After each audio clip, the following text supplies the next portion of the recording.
नमस्कार, आज हम ये देखेंगे कि पानी गीला क्यों होता है, लेकिन उससे पहले ये समझते हैं कि पानी गीला होता है इसका मतलब क्या है।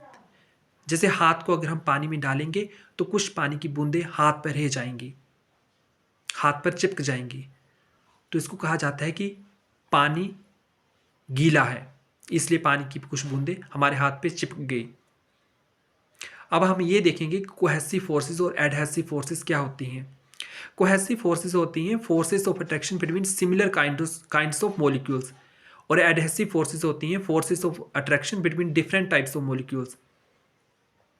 तो अगर हम मरकरी की बात करें तो उसमें कोहेसिव फोर्सेस तो होती हैं, लेकिन एडहेसिव फोर्सेस ना के बराबर होती हैं। इसलिए अगर आप मरकरी यानी पारे को अपने हाथ में लेंगे तो और उसको फिर गिरा देंगे तो पारा जो होगा, जो मरकरी होगा, वो आपके हाथ पर चिपकेगा नहीं, क्योंकि उसमें एडहेसिव फोर्सेस ना के बराबर होती हैं। लेकिन पानी में एडहेसिव फोर्सेस अच्छी खासी मात्रा में होती हैं इन कंपैरिजन विद मरकरी।